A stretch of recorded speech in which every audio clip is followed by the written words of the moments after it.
గ్రామంలో ఉన్నాము. ఈ గ్రామంలో బోయలు ఎందుకు నివసించారు, ఈ గ్రామంలో బోయలు ఎందుకు నిద్రపోరు, ఈ విషయము ఈ గ్రామస్తులను అడిగి తెలుసుకునే ప్రయత్నం మనం చేద్దాం.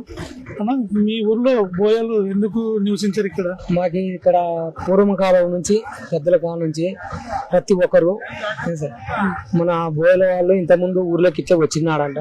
వచ్చి ఇక్కడ నిద్రపోతూ ఉండి పొద్దున తెల్లారుజామున లేచి ఇక్కడ ఛత్రి ఆమె ఉన్న బ్యాగులు ఏదో ఉన్న అవన్నీ ఉచ్చుకొని పొలిమేర దగ్గరకు పోయినాడు. అటు పోయిన తర్వాత కండ్లు పోయినాయంట.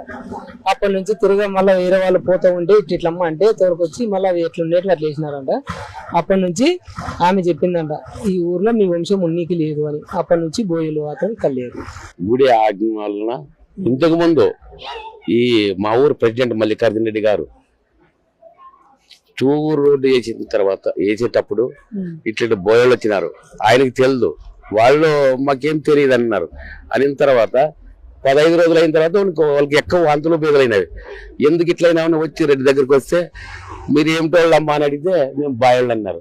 బాయోళ్ళు అయిన తర్వాత మీరు వెనకనే గుండాలు బుట్టును కట్టుకొని వెళ్ళిపోండి, ఇంత ఆమె ఉన్నిచ్చేలేదు, మీకు ఉంటే కూడా ఇబ్బంది, వెనకనే రావడము, ఇంక వాళ్ళకి కాయలు కొట్టుకోవడము, వెళ్ళిపోవడం.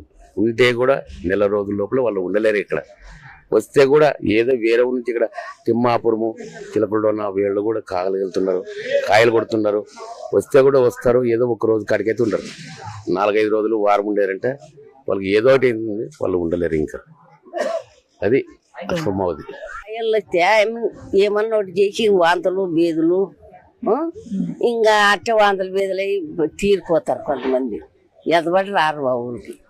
ఆయమ్మ ఉన్నీది లెక్క మొత్తానికి. ఆయమ్మ అప్పుడు నుండి అంతే బయళ్ళు అంటే ఉన్నీది ఉందా. ఎందుకు ఉండేది బోయలని ఇక్కడ? ఆయమ్మ ఇంకా ఆయమ్మకే తెలియాలి, అది మనకేమి తెలుసు. ఏం చేసిండ్రో ఏం లేదు మరి. బయల్ని ఏం చేసిండేది అర్థం కాదు అప్పుడు పెద్దల కాలం. మాకే జరిగిందా ఈడ బతకనీకని వచ్చారు కొంతమంది, ఎవరిలో వచ్చారు కదరాము. ఈడ కోతల కన్నా వచ్చింటే పిల్లు ఒక ఆడపిల్ల చచ్చిపోయారు. ఇట్లా బతకనీకి వచ్చి ఆడ గుడి మీద ఉంది. ఆయమ్మ ఉన్నీలే పోయిరు వాళ్ళు పాపం. ఉన్నిచ్చేయలేదు ఆయమ్మ బతికి. ఆయమ్మ బయలంటే చేరుతుంది. ఒక ఏడు ఈ గలస్తంభం కూర్చొని పెట్టినాడు. బాయప్ప లాయర్కి వచ్చాడే, రైలేకి వచ్చి ఒక ఆయమ్మ చెప్పే బాయోడు ఉన్నాడు కింద దింపండి అంటే